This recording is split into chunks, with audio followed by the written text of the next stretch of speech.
ಮಾತನ್ನು ಹೇಳಬೇಕಂತ ಇಷ್ಟಪಡ್ತೀನಿ. ಈ ರಾಕ್ಷಸರನ್ನು ಯಾವ ರೀತಿ ಸಂಹಾರ ಮಾಡಿದ್ರು ಇವು ಮಾತಾಜಿ ವಾಕ್ಯಗಳೇ, ನನ್ನವೇನಲ್ಲ, ಮಾತಾಜಿ ಕೊಟ್ಟಂಥ ವಾಕ್ಯಗಳು. ಪರ್ವತರಾಜನ ಮಗಳಾದ ಪಾರ್ವತೀ ದೇವಿಯು ಅಧಿಷ್ಠಾದಿ ದೇವತೆ ಕಾಳಿಯಾಗಿ ನವರಾತ್ರಿಯಲ್ಲಿ 9 ದಿನಗಳು ವಿಜೃಂಭಿಸಿ ತಾಳಿದಂತಹ ವೇಷಗಳಿವೆ.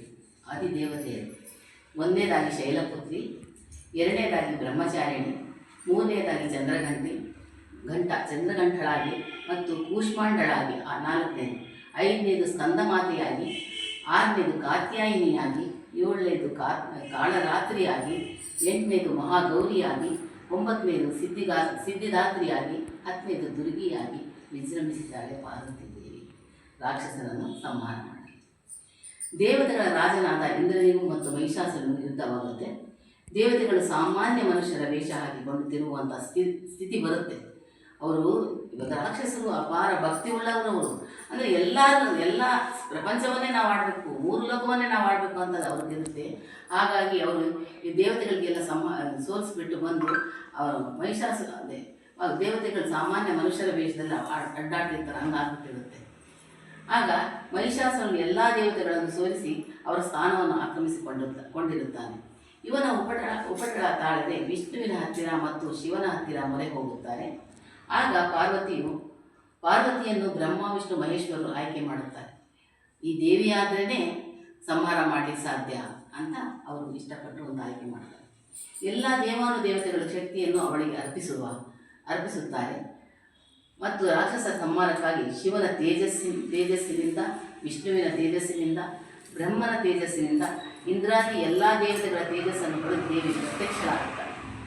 ಶಿವನ ತ್ರಿಶೂಲವನ್ನು, ವಿಷ್ಣುವಿನ ಚಕ್ರವನ್ನು, ಬ್ರಹ್ಮನ ಕಮಂಡಲವನ್ನು, ಅಗ್ನಿಯ ತೇಜಸ್ಸಿನಿಂದ 3 ಕಣ್ಣುಗಳನ್ನು, ವರ್ಣನ ಶಂಖವನ್ನು, ಇಂದ್ರನ ವಜ್ರಾಯುಧವನ್ನು ಮತ್ತು ಐರಾವತದ ಗಂಟೆಯನ್ನು, ಯಮನ ಪಾಶವನ್ನು ಮತ್ತು ಪ್ರಜಾಪತಿಯ ಜಪಮಾಲೆಯನ್ನು, ಸೂರ್ಯನಿಂದ ರೋಮಗಳಲ್ಲಿ ತೇಜಸ್ಸನ್ನು ಮತ್ತು ಗುರಾಣಿಯನ್ನು, ಸಮುದ್ರ ದೇವತೆಯಿಂದ ಶ್ರೇಷ್ಠ ಆಹಾರ, ವಿಶ್ವಕರ್ಮನಿಂದ ಕೊಡಲಿಯನ್ನು, ಕುಬೇರನಿಂದ ಸುರಪಾತ್ರೆಯನ್ನು, ಆದಿಶೇಷನ ನಾಗಭರಣವನ್ನು ಇವುಗಳನ್ನು ಧರಿಸಿದ ಮಹಾತಾಯಿ ಕಾಳಿಯಾಗಿ ವಿಶ್ರಮಿಸುತ್ತಾರೆ. ಈ 3 ಲೋಕಗಳು ನಡಗುವಂತೆ ಎಲ್ಲರೂ ಆಕೆಗೆ ತಮ್ಮ ಆಯುಧಗಳನ್ನು ಕೊಟ್ಬಿಡ್ತಾರೆ. ಕೊಟ್ಟು ನೀನು ಸಂಹಾರ ಮಾಡಲಿಕ್ಕೆ ನೀನೇ ಶಕ್ತಳು ಅಂತ ಆಕೆಗೆ ಕೊಡ್ತಾರೆ. ಇವರೆಲ್ಲ ಅವರಲ್ಲಿದ್ದಂಥ ಆಯುಧಗಳು ಎಲ್ಲವನ್ನು ತಾಯಿ ದೇವಿಗೆ ಕೊಡ್ತಾರೆ. ದೇವತೆಗಳಿಗೂ ತುಂಬ ಅಹಂಕಾರವಿರುತ್ತದೆ. ಅವ್ರಿಗಿರುತ್ತೆ ಅಹಂಕಾರ, ಇಲ್ಲ ಅಂತಲ್ಲ, ನಮ್ಮಲ್ಲಿ ಇರುತ್ತಲ್ಲ ಹಂಗೆ ಅಹಂಕಾರವಿರುತ್ತದೆ. ಅವರು ರಾಕ್ಷಸರ ಮೇಲೆ ಎರಗಿದ್ದಾರೆ, ಯುದ್ಧ ಮಾಡಕ್ಕೆ ಹೋಗ್ತಾರೆ. ಆದರೆ ದೇವತೆಗಳ ಶಕ್ತಿ ಕಡಿಮೆ ಆಗುತ್ತೆ, ಆಗಲ್ಲ. ಅವ್ರು ಯುದ್ಧ ಮಾಡಿ ಗೆಲ್ಲಲಿಕ್ಕೆ ಸಾಧ್ಯ ಆಗಲ್ಲ. ಇದರಿಂದ ದೇವತೆಗಳು ಅಹಂಕಾರ ಸೋಲಿಸಿದಂತಾಯಿತು. ಮತ್ತು ಅಹಂಕಾರವನ್ನು ಆಶ್ರಯಿಸಿ ಬೆಳೆಯುತ್ತಾ ದುರ್ಬುದ್ಧಿಯಿಂದ ದೇವತೆಗಳಲ್ಲಿ ಸೋಲು ಉಂಟಾಯಿತು. ಅವ್ರಿಗೆ ಒಂಥರ ಅಹಂಕಾರ ಇತ್ತು, ನಮ್ಮಂತೂ ಯಾರೂ ಇಲ್ಲ ಅನ್ನೋ ರೀತಿಯ ಇದಿತ್ತು ಅವರಿಗೆ.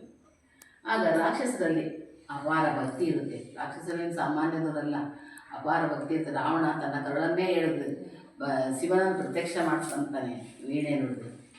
ರಾಕ್ಷಸರಲ್ಲಿ ಅಪಾರ ಭಕ್ತಿ, ಅಪಾರ ಶಕ್ತಿ ಇರುತ್ತದೆ. ಅಲ್ಲದೆ ದುಷ್ಟಶಕ್ತಿಗಳು ರಭಸ ಜಾಸ್ತಿ ಇರುತ್ತದೆ. ಎಲ್ಲ ಶಕ್ತಿ ಇರುತ್ತದೆ, ಆದರೆ ದುಷ್ಟಶಕ್ತಿಗಳಿರ್ತಾವಲ್ಲ ಅದರ ರಭಸ ಅವರಲ್ಲಿ ಜಾಸ್ತಿ ಇರುತ್ತದೆ. ಈ ರಾಕ್ಷಸರನ್ನು ಸದೆ ಬಡಿಯಲು ಅಖಿಲಾಂಡ ಕೋಟಿ ಬ್ರಹ್ಮಾಂಡ ನಾಯಕಿಯಾಗಿ ಹುಟ್ಟಿ ಬರುತ್ತಾಳೆ ತಾಯಿ ಕಾಳಿಯಾಗಿ. ಯುದ್ಧ ಎಂದಾಗ ಮಹೋತ್ಸವ ಎಂದು ಕರೆಯಲಾಗುತ್ತದೆ.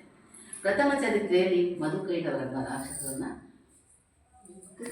ಮಹಿಷಾಸುರನ ಕೊನೆಗೆ ವಧೆ ಆಗೋದು. ಆದರೆ ಮಹಿಷಾಸುರನ ವಧೆ ಮೊದಲು ಕೊಟ್ಟಿದ್ದಾರೆ, ಮಾಡಲು ಬರುತ್ತಾಳೆ. ಮಹಿಷಾಸುರ ಇಡೀ ತನ್ನ ಸೈನ್ಯವನ್ನು ಕಟ್ಟಿಕೊಂಡು ಬರುತ್ತಾನೆ. ತಾಯಿಯ ಪಾದದ ಹೊಡೆತಕ್ಕೆ ಭೂಮಿ ಕುಸಿಯುತ್ತದೆ. ಅವನ ಕಿರೀಟದ ತುದಿ ಆಕಾಶ